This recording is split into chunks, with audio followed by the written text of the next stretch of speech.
Hello and welcome to our discussion today. We want to quickly take a look at ethical leadership.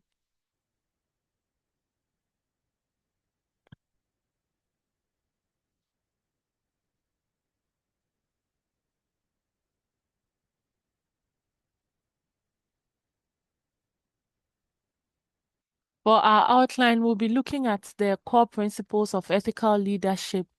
Then we'll look at the role of moral decision making in leadership, the relationship between corporate governance and ethics.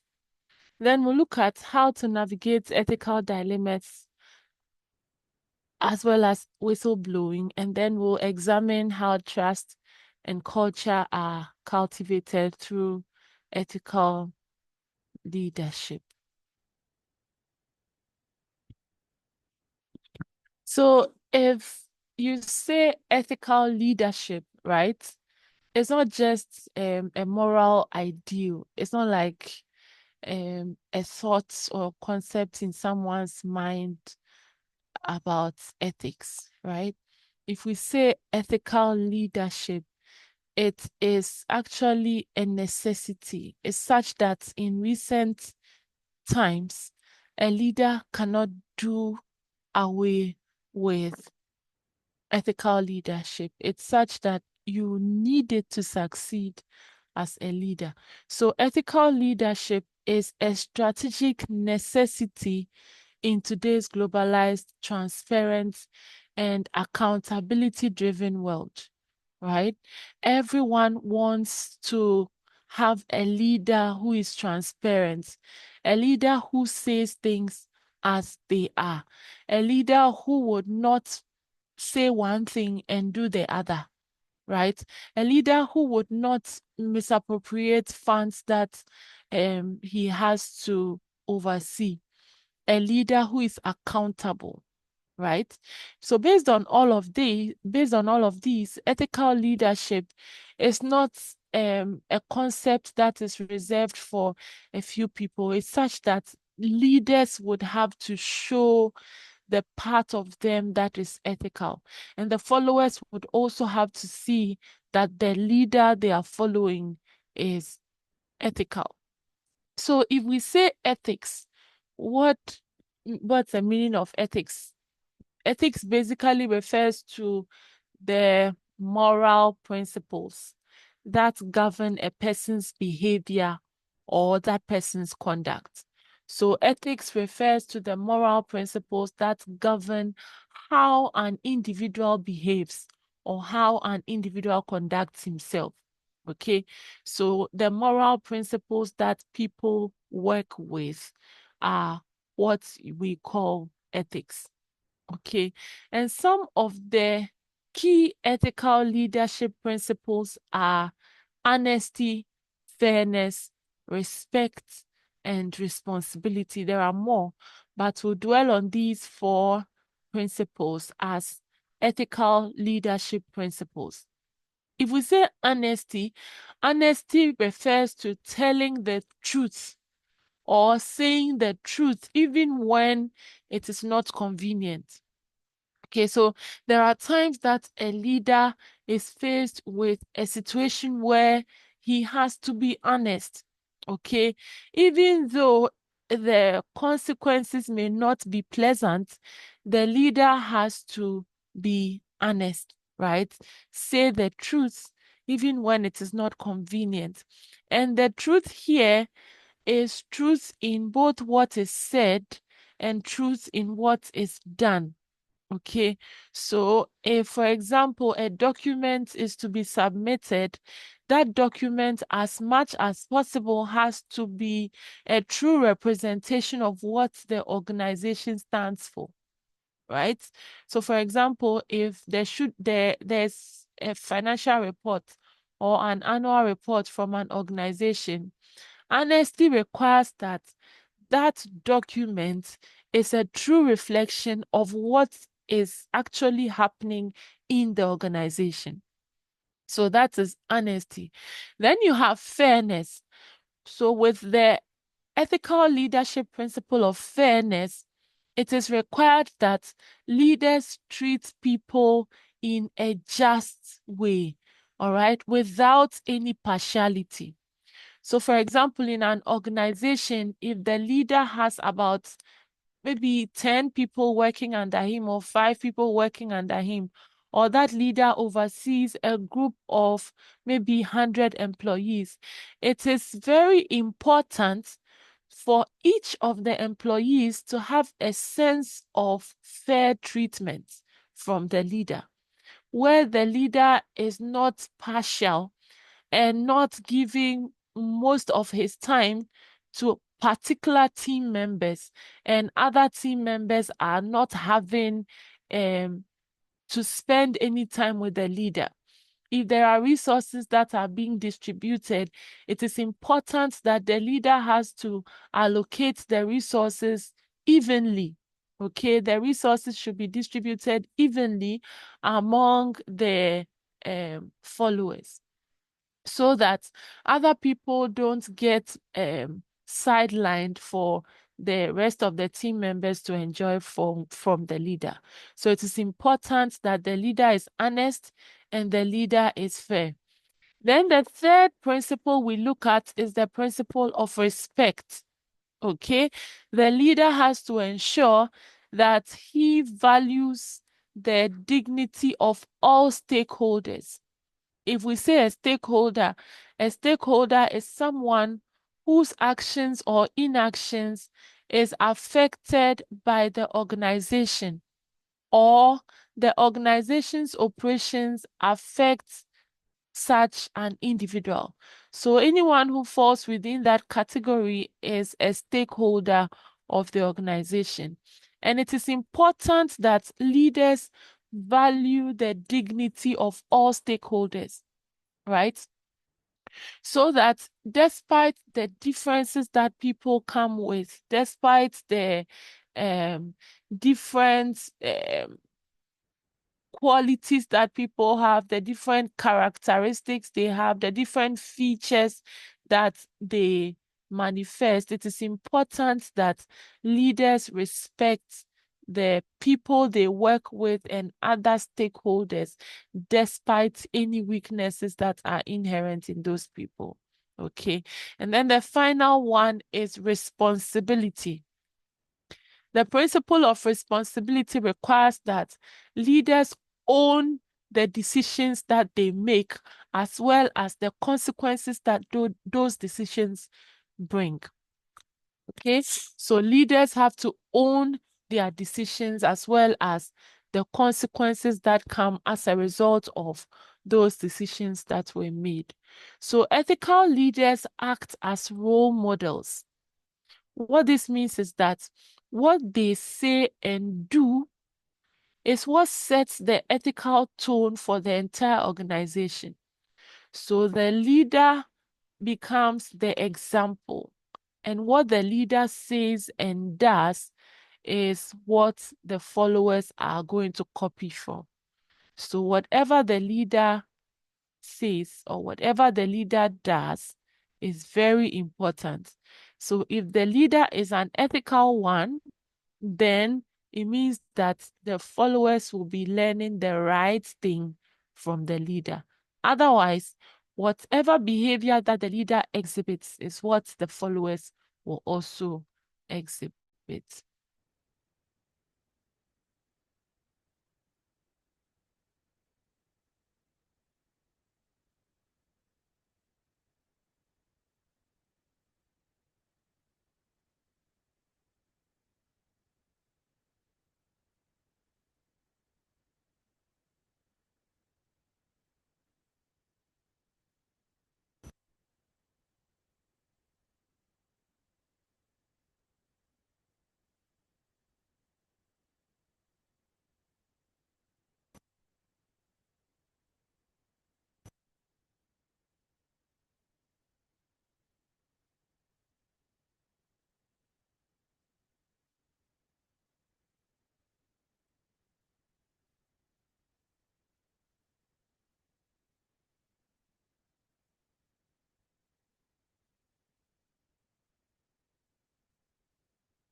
Then we look at moral decision making. Moral decision making basically involves evaluating how right or wrong an action is, okay, and considering the broader impact of that action on the people and the society. So, if a leader makes a moral decision, what it means is that that action is right and has a positive impact on the people and the society. And if a leader makes a wrong decision, then it means, or if the leader takes a wrong action, it means that the impact on people and society will be a negative one, right? So for the leader, the decision-making process requires first identifying an ethical issue. Okay, so if something comes up in the workplace, what the leader does is to identify what is going wrong, okay? And then after identifying the issue, it's important to consider who the stakeholders are in that problem that has been identified and the possible consequences on those stakeholders. All right. So, first, identify the ethical issue, consider the stakeholders who are likely to be affected or who are being affected, and then you also check the consequences of those actions, right? Then once that is done, the leader now consults personal and the organizational value. So you check what the organization expects from you as a leader with regards to what is happening, as well as your own personal values as a person. Okay, so based on this and the interaction with stakeholders and knowing the consequences that may come up as a result of the issue that has been identified, the leader chooses the most ethical action under the given circumstance. Okay, so even under pressure, it is important that the leader goes through this decision-making process to be able to come up with the best option in every situation.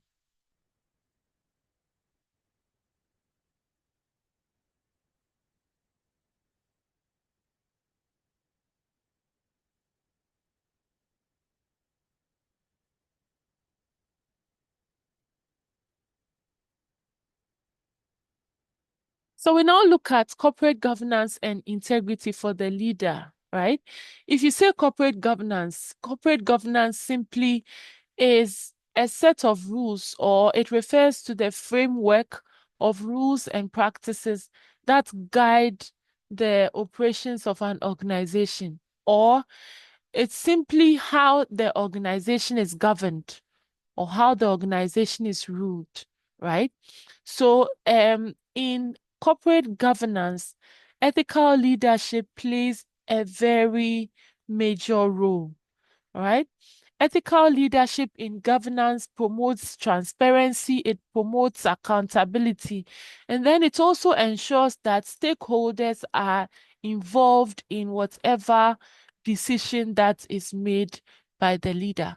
So, in governing an organization or in guiding the operations of organization, it is important that ethical leadership um, is applied. Okay, so that when leaders are able to align their words and actions consistently and they resist the temptation to take ethical shortcuts, then we say that they are applying ethical leadership in governing the organization. So rather than looking for the easy way out, it is important that the leaders align their words and actions consistently. Okay, and that would ensure that the organization um, produces the best results. Okay. Then we look at ethical dilemma. if we say an ethical dilemma is a situation where multiple ethical principles come into conflict with no obvious right choices. Okay, so for example, you have a situation where there's no right or wrong, there's no clear line that shows this is right and this is wrong. That is an ethical dilemma. And in most times, you have leaders faced with ethical dilemmas, and it's difficult to determine which path is the best to take. Okay, so that is for the ethical dilemma. And then there's also whistleblowing. Whistleblowing is where you have someone disclosing unethical or illegal conduct by other people within the organization. So it could be the leader who is involved in the illegal conduct, it could be other members or any other party who is involved in the ethical conduct. But whistleblowing comes in when that negative conduct or when that unethical conduct is reported. Okay, so when that is reported, what the leader has to do is to foster a safe reporting environment, an environment which will ensure that whoever reported the wrongdoing has not or does not get himself into any difficulty. All right, so that person is safe or is given the needed protection. The leader also has to ensure that there is confidentiality in keeping whatever information that was given. So whoever blew the whistle should be kept in such a way that people will not be able to trace whoever blew the whistle. Otherwise, they are likely to be in danger. And then the leader also has to protect the whistleblowers from retaliation, especially in cases where other members of the team get to realize that a particular person blew the whistle. Okay, the leader has to ensure that he protects the whistleblower or gives the necessary assistance for the whistleblower to be protected. Okay. Then there's also the concept of trust and the organizational culture, right? The organizational culture basically refers to how things are done in a particular organization. And trust enhances engagement. So if people trust each other, if people trust the system, if people trust the processes, they are able to engage well with each other. They are able to do their work like is expected of them. Okay, so trust enhances engagement. It reduces turnover, right? People are not likely to leave their job um, as quickly as if there was no trust in the organization. And it also builds loyalty among employees and stakeholders. Okay, so it is important that the leader builds trust. Okay, the leader has to be able to ensure that people he's working with trust him. Okay, and to be able to build trust as a leader, it's important, number one, to be consistent at doing the right thing. Okay. And then secondly, you communicate transparently. If something has to be done, go straight to the point. Let the people know what is expected of them. Let them know what is likely to happen if they don't do what you're asking them to do. There's the need to communicate transparently, right? And then if there is any form of misconduct, the leader has to address those issues promptly so that other people will not be doing the same things that were done wrong in the organization. So the leader has to be consistent, he has to communicate transparently, and then he has to address misconduct promptly. Okay. And then in order to shape an ethical culture in the organization, it is important that ethics is embedded into every aspect of the operations of the organization. So ethics should be embedded into the recruitment of employees as well as the training of employees so that ethics will be a part of the people that work in the organization. It will not just be words that fly over their heads, but throughout the recruitment process, throughout training and development in the organization, people get to be trained on issues related to ethics as well. Okay. And then there's the need to recognize ethical behavior during appraisals and evaluations. So, for example, during the annual staff appraisal, if people have done well over the period in relation to ethics, it is important that those people are recognized and then they are um, they are awarded or they are um, recognized or given the needed recognition among the team so that other people will be encouraged to learn from what their colleagues are doing, right?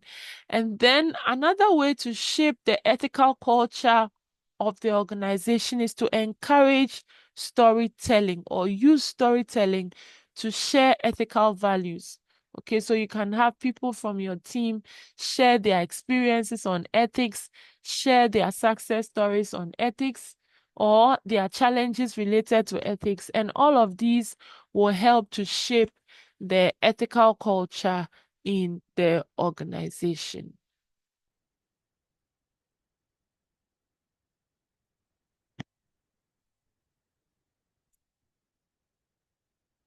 So all we have been saying so far is that ethical leadership it goes beyond compliance. Ethical leadership transcends compliance.